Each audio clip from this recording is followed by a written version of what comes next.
What's going on? Welcome to Asian Cosell. So I got one here by Jason Whitlock. So the Indiana Fever wasting Caitlin Clark and the milk check girl. So let's get into this. So here we go. About the head coach and the organization that constructed this team. I don't know what they're doing with Caitlin Clark. I'm going to say else. But I think they have a sexual identity war going on with the Indiana Fever. I think you have one half of the team led by Caitlin Clark that's heterosexual and feminine. And I think you have the other half of the team led by Natasha Howard and the woman that went MIA, DeWanna Bonner, and maybe, I don't know where Kelsey Mitchell fits in this. I like Kelsey Mitchell. I don't know. But the head coach plays for the other team. She's allegedly in some sort of gay mirage with Lisa Salters. You have a sexuality feud. This is my speculation. This is my opinion. This team, personality-wise, doesn't fit. Here's the analogy I will make.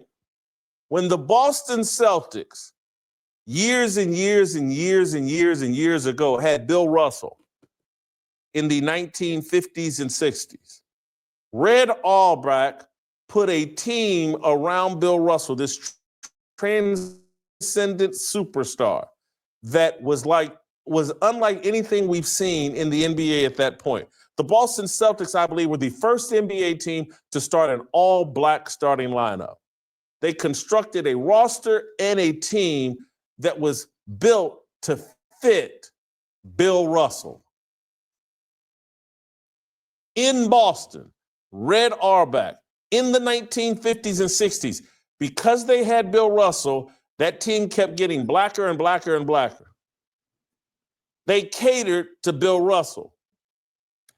In the 1980s, the Boston Celtics had a transcendent superstar by the name of Larry Bird. And they would put the whitest team in the NBA on the court, the whitest roster, 1 to 15 in the NBA, because they built a team built around Larry Bird and making sure he had some beer drinking buddies when he was on the road. That's what you build a team around their personality. The Celtics did it with Bill Russell. The Celtics did it with Larry Bird, and they won championship. Add Magic Johnson to that list too, because Bill Russell, Larry Bird, Magic, Magic can make that team, with the Showtime. I know you didn't have time to put that in. So, they built a nice roster. And of course, with Magic, they could have anybody. Magic would make them better.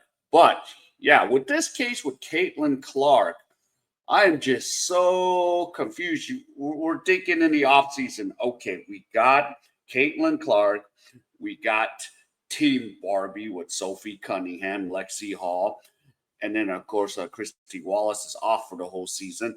And then you have, and of course, what's been going on? The last 6 games, DeWanna Bonner hasn't been around. But, DeWanna Bonner, yeah, they play on team, I call it left-handed, team left-handed. And I'm not trying to make fun of left-handers because I'm left-handed, but not not that way, but, But, yeah, I can see, yeah. And Stephanie White plays for the other team. So, this is crazy. So hopefully they'll figure this out, because right now we should not be a 6 and 7 team. I'm not saying that team needs to be top to bottom white girls.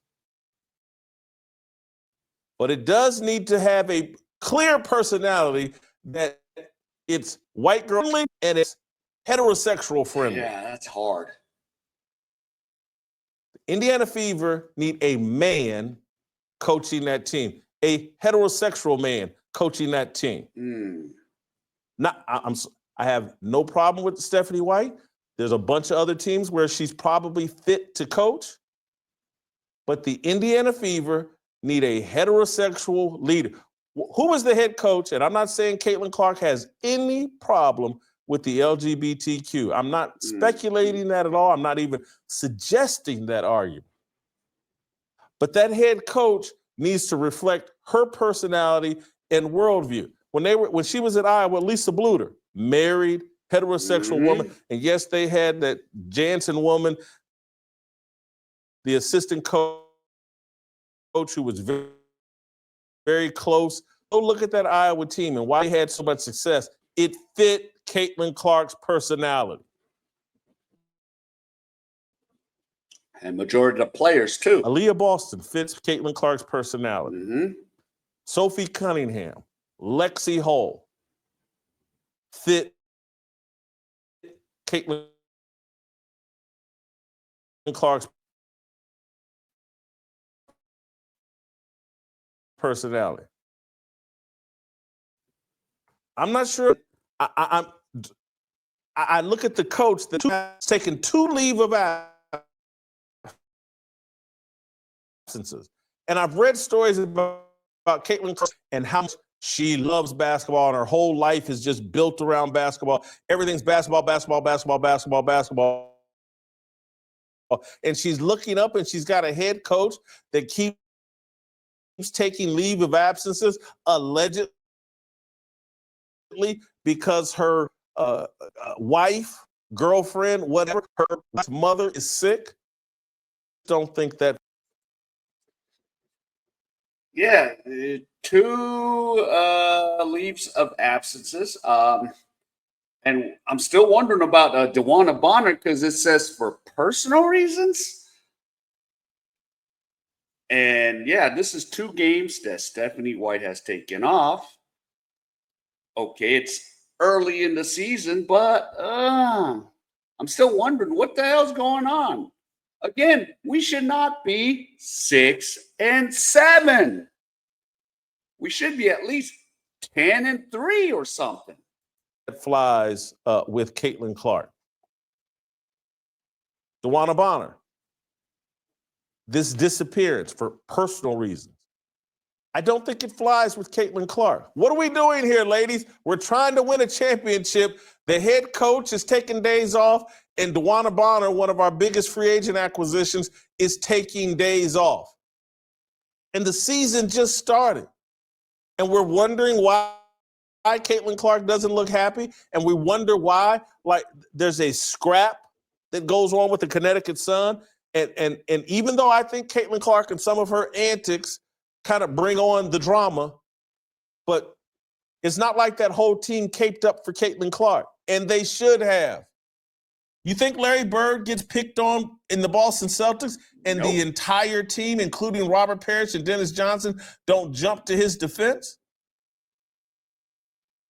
Let alone Bill Walton, Greg Kite, Danny Ainge, and all them other guys, Kevin McHale, all them other guys.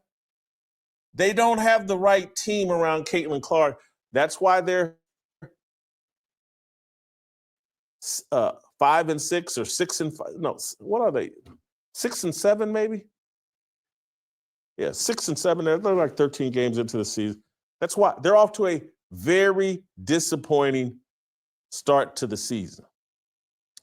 They're not going to make the most. I'm so scarred by all of these Indianapolis tragedies among their sports superstars. They're not going to make the most of this Caitlin Clark situation. They're not built for this Caitlin Clark situation. They don't have the proper leadership. They're so captured by the lesbian culture within the WNBA that they're afraid to build the right kind of team and atmosphere around Caitlin Clark. And that's what they should be doing. They need a male, heterosexual head coach. My preference would be Mark Jackson. And I say that in all seriousness. They need a male, heterosexual leader, and they need a roster that fully supports Caitlin Clark. Because look, Caitlin Clark, and again, Caitlin Clark's not innocent in all this. She's like any other woman. She's a tiny bit emotional. She wants to feel like she's in a safe space and in a cocoon of support. She's a little extra, and she needs a little extra support. But the squeeze is worth the juice. Give her what she wants, it will be worth it. She's magical, and she can carry this whole league, and she could certainly carry the Indiana Fever. But as long as she's not happy and completely comfortable and doesn't feel totally supported, you're going to get an uneven performance from Caitlin Clark. Did we pull up the picture of Sophie Cunningham coming into for yesterday's game? This is out in Las Vegas, and she's wearing this. I'm not good. Does anybody? I'm not good with pronunciations of damn near anything, but certainly not Spanish words. Trace leches, leeches. That's leches. Yeah. That is crazy. What's the leches? Leches. Leches. Trace leches. And it has something to do with three milks or three. Yeah. It has something to do with milk. Leches has something to do with, there's something in Spanish about milk. And this is Sophie Cunningham walking into the t-shirt that has Caitlin Clark, Sophie Cunningham. I think this is a bad play by Sophie Cunningham. I don't think the black girls in the locker room are pleased about it. And they're pleased with it. Because that t-shirt and we're the trifecta, and Aaliyah Boston and Kelsey Mitchell are sitting there like, hey, Caitlin on that list, on that three is important. But Aaliyah Boston and Kelsey Mitchell are more important than Sophie Cunningham and Lexie Hall. They got the milk thing going in Annapolis, and they don't have a roster, particularly. And I love Aaliyah Boston, I really do. Well, that shirt is marketable. I think it's funny, but I get what he's saying. Oh God! But hey, that shirt's marketable. I wouldn't mind having one of those shirts. But I do get that. Okay, the sister's not going to like that. So, but she played for Don Staley, and some of that Don Staley is going to rub off on you when you play for her for 3 or 4 years. Yeah. And the little milk t-shirts and the little 3 hot white girl t-shirts. Trust me, Don Staley's not on board with that, and that means Aaliyah Boston perhaps can't get on board with it. True. They have a locker room problem, in my view, in Indianapolis, and that's why this team is off to a very mediocre start, and Caitlin Clark right now does not look anywhere near like the MVP of the WNBA. I agree with that now. She looks like someone that's suffering through a sophomore jinx. Still an all-star, still a great player, but yeah, so they have to figure this out. 6 and 7 starting today. I got the Seattle Storm game today on my other channel. They have to figure this problem out.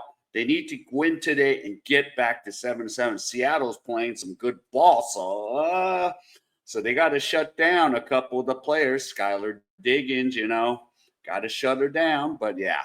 All right, if any of you enjoyed any of this content, please give me the HKO special help picking out. Hit the like, subscribe, and comment. And wherever you are, stay safe, and I'll see you in my next video.